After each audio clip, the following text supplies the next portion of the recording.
নমস্কার। আমার প্রিয় এবং শ্রদ্ধেয় জেলা কংগ্রেসের সম্মানীয় সভাপতিগণ এবং বাংলার কংগ্রেস প্রেমী মানুষ যারা আছেন, তার সঙ্গে সঙ্গে শুভ বুদ্ধি সম্পন্ন বাংলার সমস্ত মানুষের কাছে আমাদের আবেদন, আপনারা জানেন নতুন সরকার হয়েছে। এই সরকারের উপরে আমাদের আশা ভরসা আমরা রেখেছিলাম যে তারা আইনের শাসন প্রতিষ্ঠা করবেন। 21শে জুলাই আমরা শহীদ তর্পণের জন্য শহীদ মিনারের নিচে যে কর্মসূচি রেখেছিলাম, সেখানে বিভিন্ন জেলা থেকে আমাদের কর্মী নেতৃবর্গ আসছিলেন, বাসে করে, ট্রেনে করে। প্রত্যেকটি জায়গায় বিজেপির পতাকা নিয়ে বিজেপির সমর্থকরা কোনো জায়গায় তারা পতাকা ছাড়া বিজেপির স্লোগান দিতে দিতে আমাদের কর্মীদের উপরে অত্যাচার করেন, মারেন, জিনিসপত্র ছিনতাই করে নেন। খাবারের হাড়ি বিরিয়ানির সেটাও ছিনতাই হয়ে যায়। পরিণামে সারা বাংলা জুড়ে সন্ত্রাস চালায় যাতে শহীদ মিনারে কংগ্রেসের সমর্থকরা আসতে না পারেন।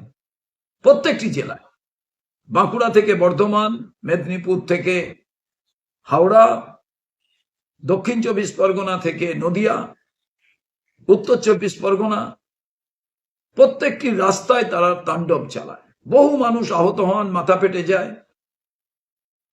কারুর পায়ে আঘাত লাগে, পা ভেঙে যায়, হাসপাতালে ভর্তি করতে হয়।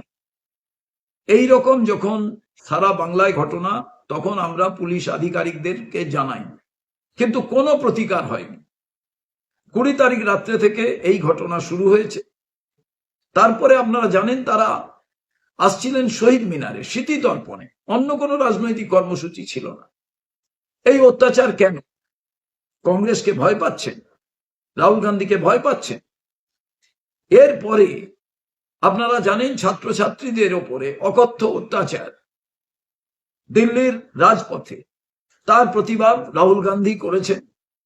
লাগাতার রাহুল গান্ধী ছাত্রদের উপরে যে অন্যায় অবিচার 2014 সাল থেকে চলছে, এবারে রাহুল গান্ধী প্রতিবাদ করেছিলেন বলে এই ছাত্রছাত্রীদের দীর্ঘদিন চলে আসা বঞ্চনা, আত্মহত্যা এত ভালোভাবে মানুষ দেখতে পেলেন, জানতে পারলেন।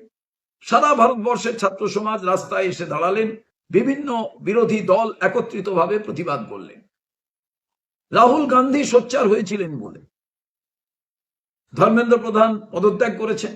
গতকাল ছাত্র পরিষদ, যুব কংগ্রেসের যারা কর্মীরা, তারা ধর্মেন্দ্র প্রধানের পদত্যাগের দাবিতে রাজপথে ছিলেন, এবং তাদের এই রাজপথে থাকার কারণে আপনারা জানেন অনেক সংগঠন কালকে রাস্তায় ছিল, এবং সেই সংগঠনের মানুষেরা যারা ছিলেন, ছাত্রছাত্রী ছিলেন, আমরা একেবারে আমাদের ছাত্রছাত্রীরা আলাদাভাবে তাদের প্রদর্শন তারা করছিলেন কেশি দাসের সামনে। সাংবাদিকদের উপরে অত্যাচার হয়, আমরা তার কড়া নিন্দা করি, কিন্তু আমাদের ছাত্র যুবরা কোনোভাবেই ইনভলভ ছিল না। কিন্তু লাগাতার আমরা দেখলাম মুখ্যমন্ত্রী তিনি শুক্রবার এর মানুষেরা এই বলে যে তিনি সম্ভাষণ করলেন, তিনি এই কথা বললেন, এবং পাইকারি হারে যেভাবে আমাদের ছেলে মেয়েদের ওপরে দেখলাম মিথ্যে মামলা দেওয়ার চেষ্টা হচ্ছে এবং দেওয়া হয়েছে, কয়েকজনকে ইতিমধ্যেই অ্যারেস্ট করা হয়েছে।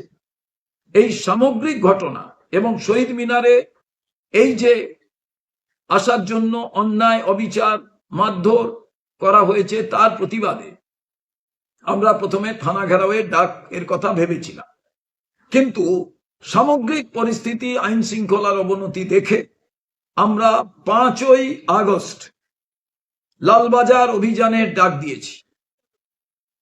কলকাতা বিশ্ববিদ্যালয়ের সামনে থেকে 5ই আগস্ট আমরা লালবাজার অভিমুখে যাব।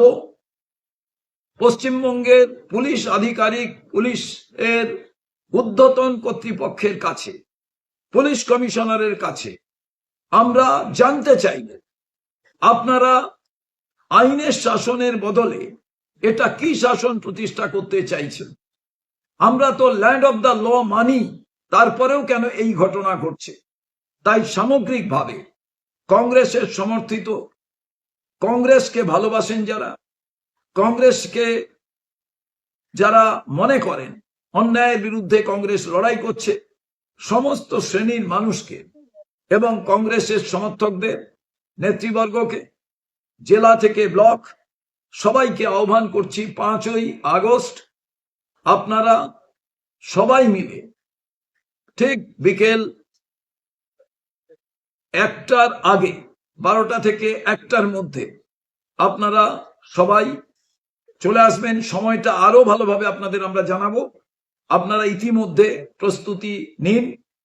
5ই আগস্ট আইন শৃঙ্খলার অবনতির বিরুদ্ধে, মিথ্যে মামলার বিরুদ্ধে এবং বিজেপির অত্যাচারের বিরুদ্ধে আমরা আধিকারিকদের কাছে শান্তিপূর্ণভাবে আমরা আমাদের দাবি সনদ পেশ করার জন্য যাব। সবাই মিলে আসবেন। নমস্কার।